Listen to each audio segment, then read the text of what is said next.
I'm Scott Allen. Yes. And I play under the name Scott Allen Cello, have been for a number of years. And I also have been broadening my brand to include Cellographic, which is a project of Scott Allen Cello and an evolution of Scott Allen Cello into the audio-visual realm. That's awesome. Some questions about the past, and then we'll talk a little bit about what you're currently doing, and then what your hopes are for the future.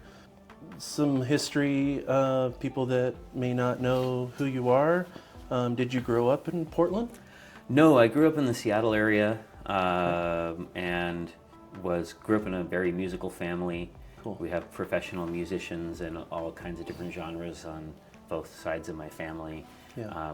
My father was in a traveling band of musicians. They would go up and down the eastern seaboard, packed into the big Packard, and Grandpa would take the family to community centers and churches, and the whole family, sort of like the Partridge Family, the whole family would perform. I would say the better comparison would be the Von Trapp family, which, of sound and music fame. They are a real family, and they really did, in fact, come over to the United States, and they toured up and down the eastern seaboard like my parents. My parents were the lowbrow Von Trapps, so the Allen family. And they played all around, and that's how my parents actually met. My mother's family was a host family for my father's family when they came through Hamburg, New York, and stayed at my mother's family's home. And that's, my parents got to know each other, and my dad wrote my mom letters, and, then when I got into college, and, things kind of picked up between the two of them. Wow. So they got to know each other because of their love for music. Yeah.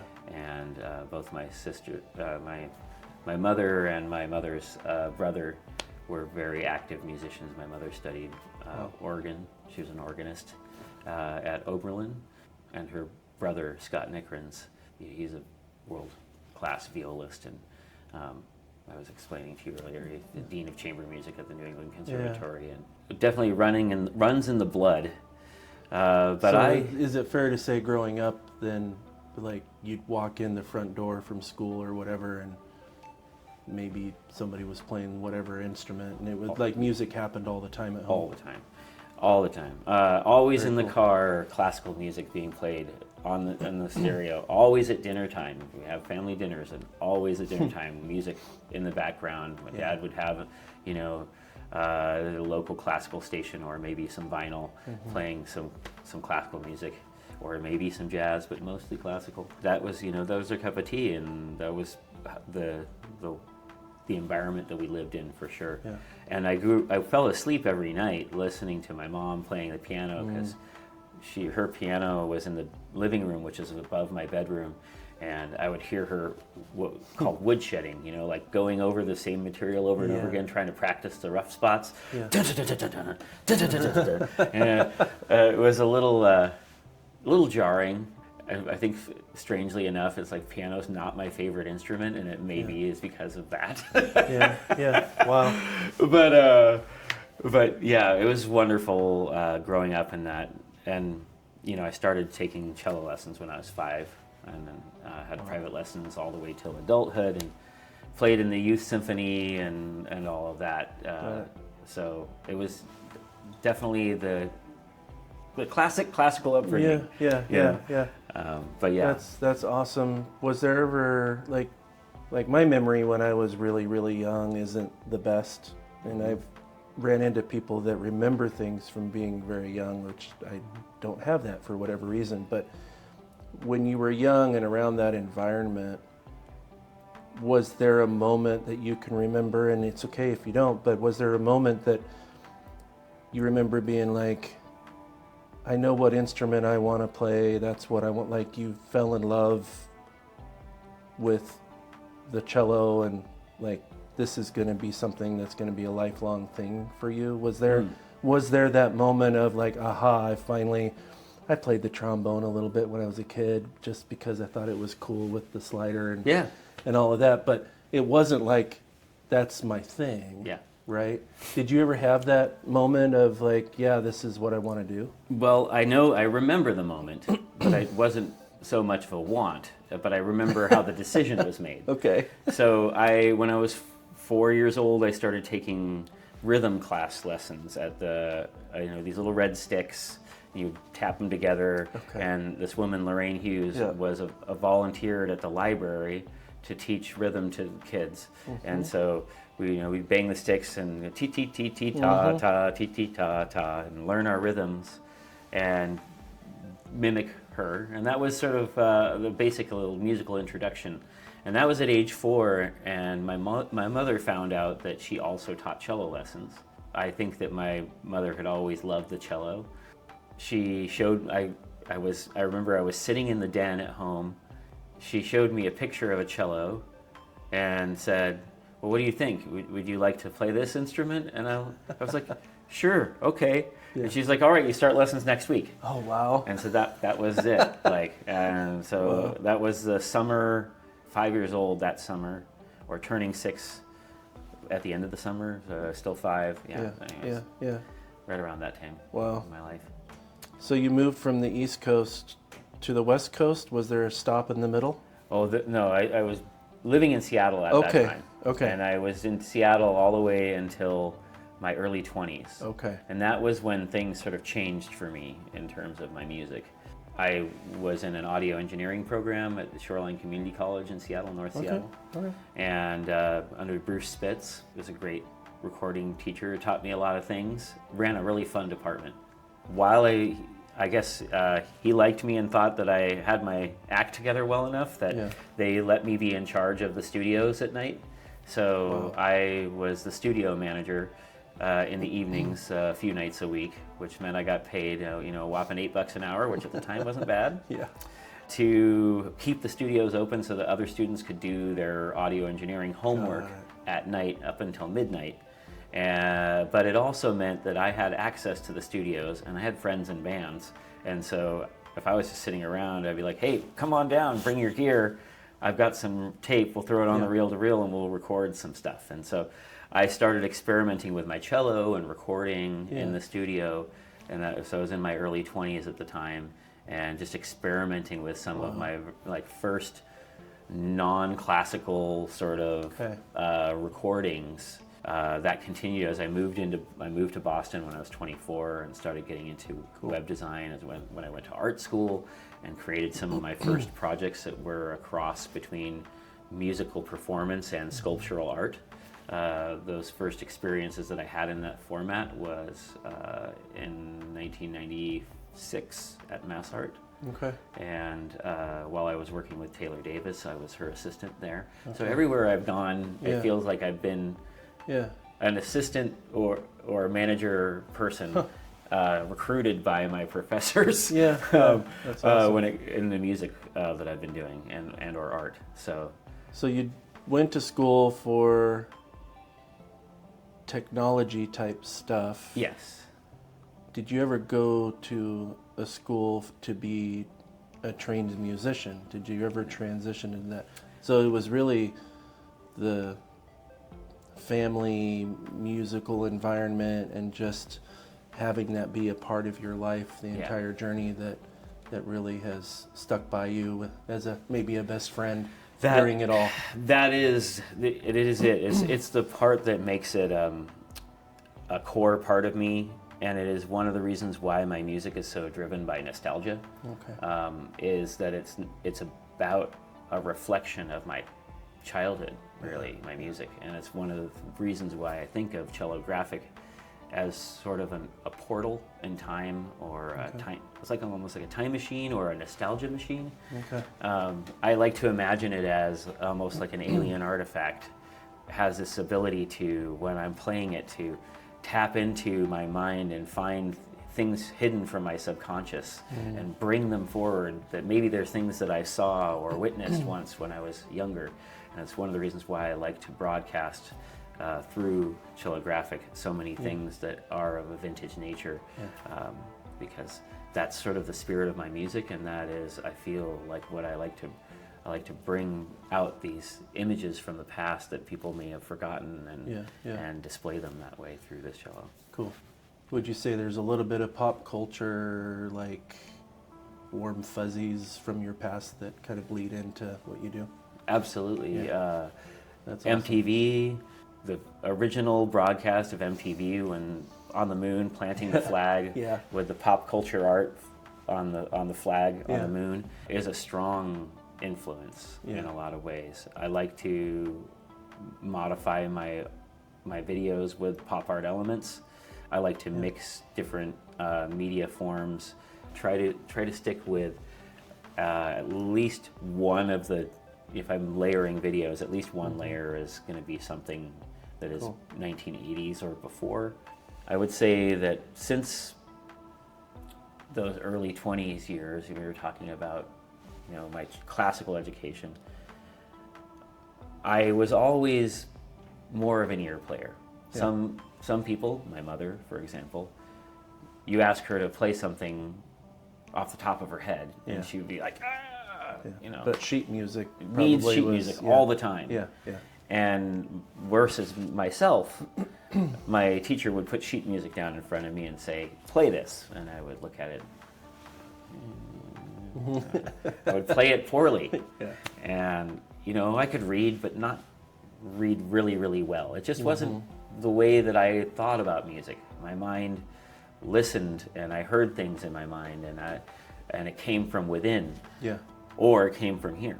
Yeah. And so I would say to my teacher, after struggling trying to play it 2-3 times, I would say, please just play it for me once. And she would be like, okay. And she would play it once, and I'd be like, oh yeah, just like this. And then I could play it. And it's not the most handy thing if I want to play in an orchestra. But it is the most handy thing for session art. I can listen to a band's music, hear it, and instantly come up with parts that fit. And so it makes me a desirable commodity in the session work. Yeah. And it also means that I can pick up and play with musicians on stage and do regularly without having rehearsed with them before. Yeah. I'm very comfortable with improvising on the spot, on stage, and do improvise on stage regularly. That's awesome.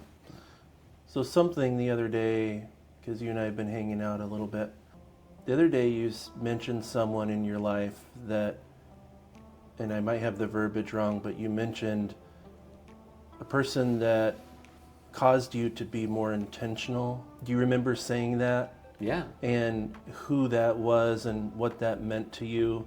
Can you speak in a little bit about that part of your life? Yeah, I two reflections on it, and they're both on my mom's side of the family. You were just talking about my uncle Scott Nickrens, right. Who he passed just last week, a week and a half ago perhaps. I didn't see him a lot because he was a very busy man. He had a big spread. He and his wife Paula Robeson had a big spread done about them in People magazine in 1980, multi-page story about their life as like charmed classical musicians in New York City, starting a new family together at the time because they had a daughter named Elizabeth who was born right around then. But when he came to visit us, maybe it was in the 70s or early 80s, I remember him saying to me, it doesn't matter what you're doing, whether you're playing a scale or anything, even you're just messing around. He's like, play it beautifully. And like okay, I can see that. Like I can see the value of practicing, not just, and which is something that was different from what I knew from my mother, because when I would hear her banging away on the piano at night in the way that she practiced was to make sure that she could physically perform the notes. Yeah. Not necessarily practicing to play them with the best beauty, which she would try to do, eventually, but she was always trying to, could she achieve it technically? Yeah. And I've spent more of my time worrying less about technical skill and more about emotive skill. Yeah. And playing toward that spirit that my uncle guided me toward. And my mother also did too, even in her own way. I think there was a time when I was maybe 8 or 9 years old and I was working on some music, and I was like, Mom, come hear this. I think it's really nice. Yeah. And I go through this part, and it has a fast part, and then then it breaks into the really soft, like legato, slow part, and it's like, da, da, da, da, da, da, playing it with beauty and intention, and playing emotively, which was something that came naturally to me. And I noticed her swoon.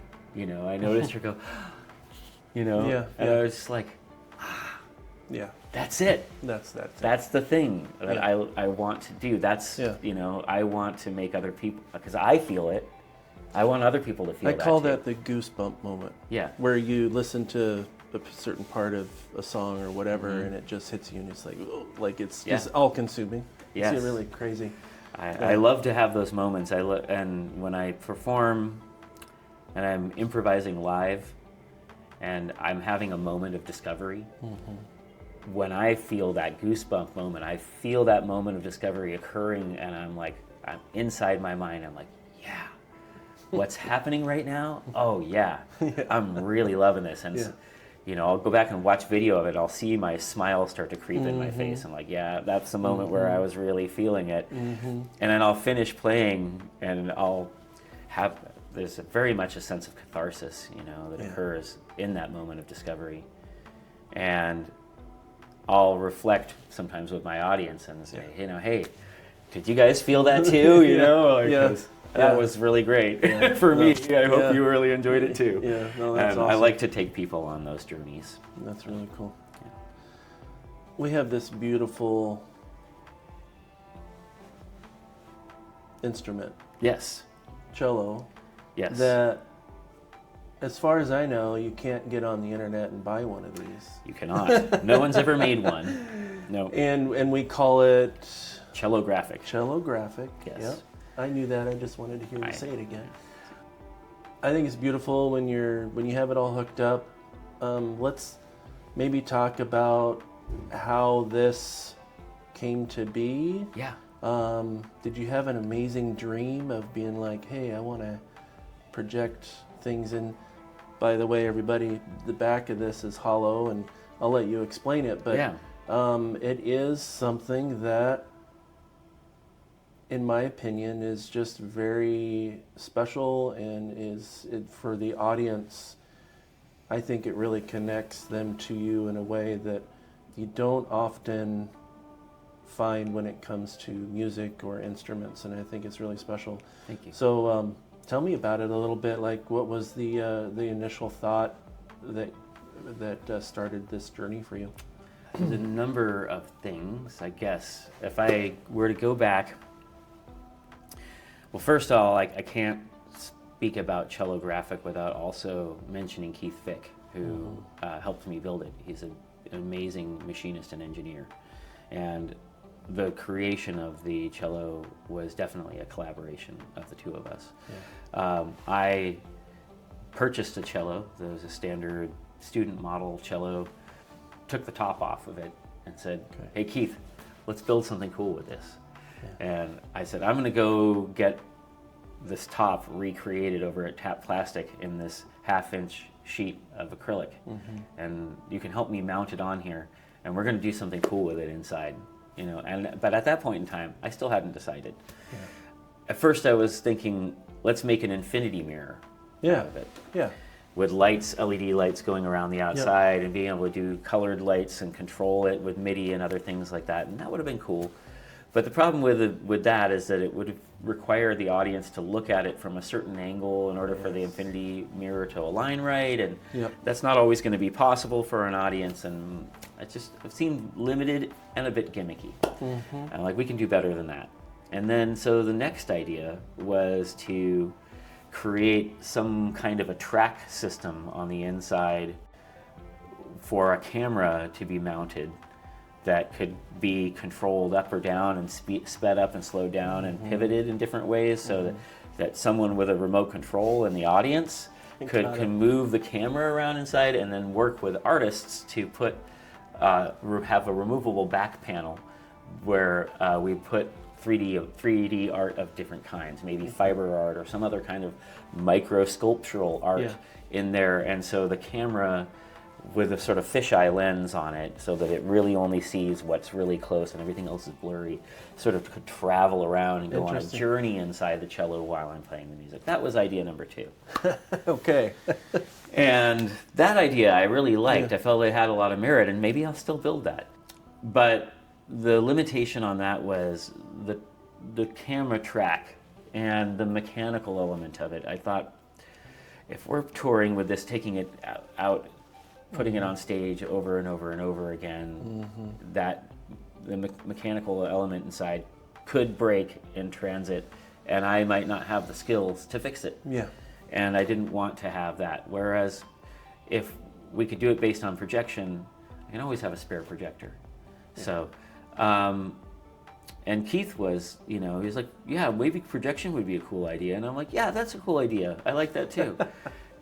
But then at first I was like, nah, it's not going to work, because the technology doesn't exist for projecting that close to the cello. Yeah. There had already been people who had projected onto musical instruments. Khaki King, 10, 15 years ago even, was doing projection mapping on a guitar, but it had to be on a guitar that was on a stand, and the projection had to come from off stage, and they would projection map over the shape of the guitar, and she would lean over it and play it. Yeah.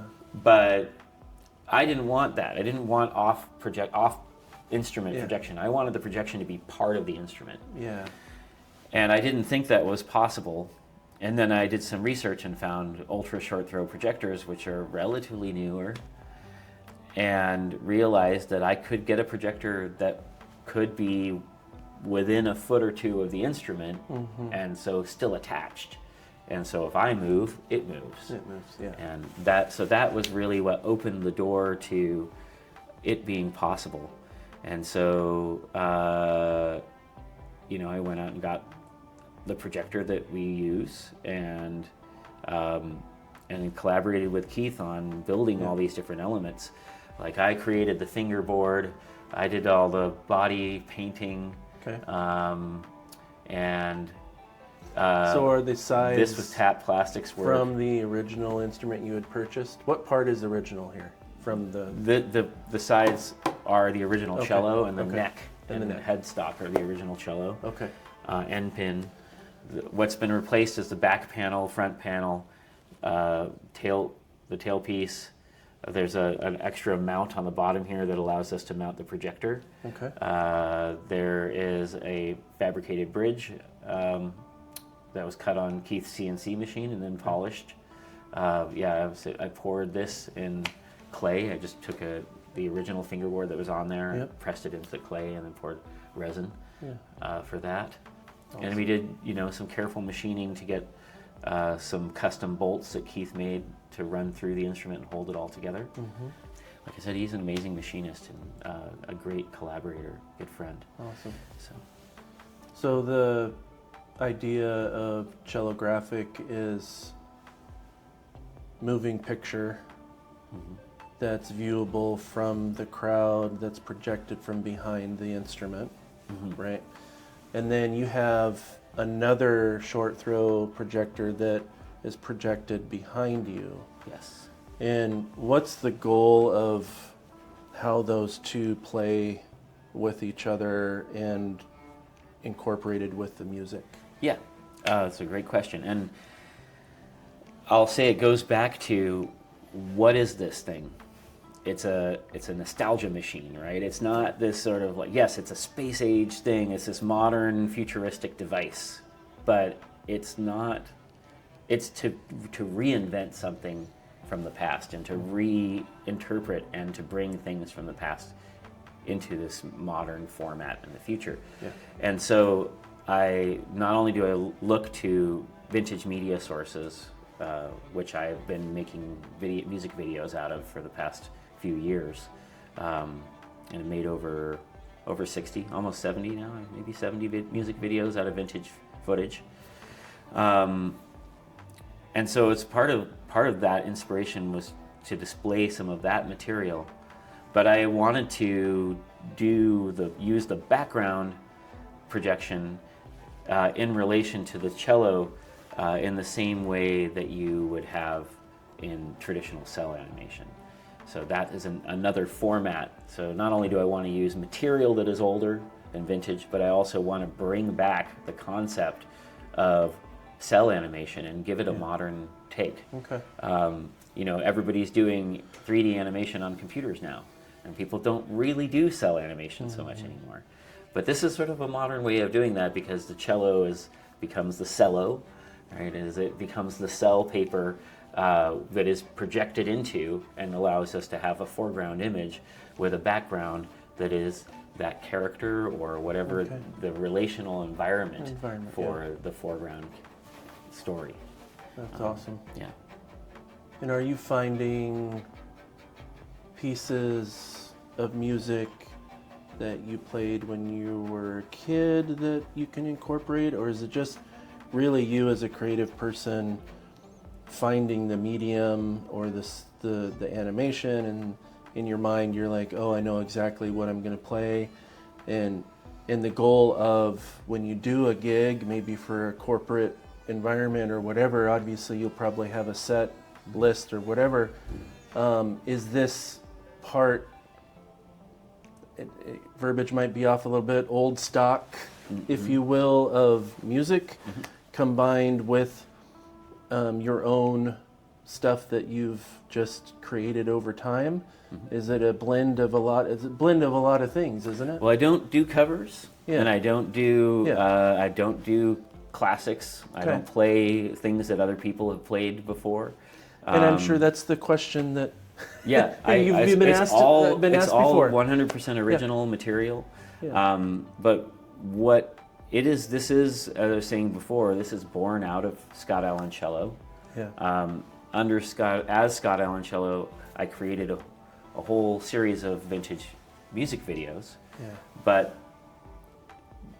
the question is, chicken or the egg, which comes first? Yeah. Did the music video come first and then the music to score some film? Or did I have music first and then create a video? And most of the time, it's the latter. Most of the time, I have created some music. I really enjoyed it. I thought it was special. And it evoked something for me. It evoked a feeling. Maybe something just felt really tender about that song. I think of one video I just call Little Boy. It's of some family's 8mm footage from the 60s. This family that, I don't know where they lived, but I know they moved to Vegas, because that was you could see them moving to Vegas in the 60s. But they have this little boy who's maybe 2 years old, something like that, and he's with his grandma and with his mother, and they're playing at the beach, and he's kind of afraid of the water, and he's running toward it, but it's just a really tender and sweet little picture into the lives of these people, and this in particular, this little boy's life at this age. And the music that I had, I just felt like, oh, this is perfect for that. And so I mixed the music with some sounds of some seabirds and the waves crashing, and then some sounds of some kids playing at a playground, and mixed that into the music, and that became sort of the composition for the Little Boy video that I had found. Yeah. So a lot of times I find video sources, these vintage video sources, mostly sourced at archive.org. That's awesome. We've talked a lot, but I've never had it explained that way, and that's really, really cool. Thanks. So Scott Aloncello, you have what you would consider a normal cello, although it is very beautiful. You've added your own. The look and feel of it is very on brand for you. It's just, I think it's really pretty. Thank you. And that is who you've been in the music world. This is a new thing. Yes. A lot of people in the Portland area have not experienced this. They've only experienced the Scott Aloncello. Yes. So over the next 6 months or so, Portland music aficionados, I guess I would say, can we expect you to bring this out a little bit more? Yeah. So we're planning on having this be something that you'll introduce to people. Yeah, So tell me what absolutely. we've kind of traveled the past, but now we're in the present with this new thing. And anyway, tell me what you think as far as maybe some aspirations or plans for the next 6 months or a year with Cellographic. Yeah. Well, I will definitely continue to keep working on Scott Allen cello material, honing that and preparing that in conjunction with video sources, with the intention of using in Cellographic. So originally, that video work was done to get my music into social media, and it worked. But now I have this new format which involves 2 layers of video instead of just one. Yeah. And getting those 2 layers of video to talk to each other in conjunction with my music toward a storytelling objective is something that takes time and crafting and a lot of forethought. And so I'm working with other video artists and doing video work myself. And I'm taking my music and collaborating all those elements together as best I can, and with the teams that I'm working with to create what will be unleashed into the community. And how that unleashing occurs, I imagine at first in the near future, small demo opportunities. You know, we'll be doing a small demo here later today. Small demos, maybe at some other performances where I'm going to have projection equipment available. And might not do a whole performance with it, but I might do it for a song or two, just to kind of show and to catch some buzz. Will it make an appearance at Shady Pines Radio? It's definitely going to make an appearance at the Shady Pines Festival. Okay. That will be July 17th through the 20th. And we're awesome. we're looking forward to that. There's I've been involved with them for a couple of years now, and I'm a stage manager for them on the Bullfrog stage. And Cool. Whether it happens on the Bullfrog stage late at night or possibly in the barn, which is going to be more of a late night setup with projection and lights and more dance music kind of scenario, it might occur in there. We'll see. There's some undecided factors, but we're still like a lot of choices are being made right now in terms of how we're going to handle the ambiance of different things. Well, that's awesome. I'm sure the Shady Pines fans wanted to know that. In fact, I had to ask because they'll be like, "Are we going to see it? Are we not?" You know? So that's awesome. At least maybe a few songs. That'd be really cool. Yeah, our goal is to get some presentation for Cellographic ready for that. We want people to know about Cellographic and what you're doing, and the goal to have 60 to 90 minutes of a set eventually down the road, to where people will be excited to know that Cellographic and Scott Allen are making an appearance for a big corporate thing. And I can just see very, very cool things in the future for you, so I'm really, really excited. I have a strong interest in performing it in art spaces, galleries, and I have a fine arts background that was what led me to this. People, kind of like with this project, people are gobsmacked. They're like jaw dropping, like, what the heck is that? And I recognized that there was something about me that I had an ability to create the unusual, something that was novel, and a different way of relating music and visual performance. And I am honored to have this opportunity to continue that vision that I started when I was in my 20s. And so anyways, to say back, the intention to be able to present a high quality performance with this and private events, other things like that is something that I greatly look forward to doing. I think that it will be a lovely thing to have people be able to appreciate it in those formats and to really be able to curate the experience. Yeah. So if people are interested in booking you as an artist, you have a website, and it is Cellographic.com. Cellographic.com. Easy to remember. And you also have a Instagram profile. Also at Cellographic. There Yes. you go. So yeah. Are there any other ways?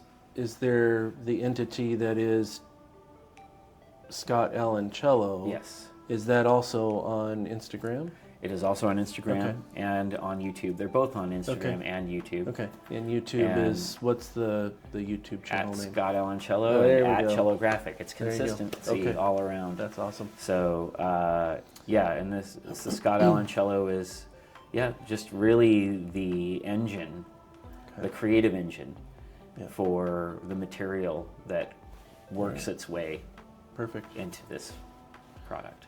All right. Well, I encourage everyone to reach out through those platforms and get a hold of you and have those conversations. And I know you're excited for the future. I am excited for you as well. My name is Scott Allen, and this is Cellographic, and I can be found at cellographic.com. I can be found at info@cellographic.com as an email address to get a hold of me. Yeah, and there should be access to booking potentials at cellographic.com. Cool. All right. Yeah. Thank you so much. This was good. Yeah. This is really, really good.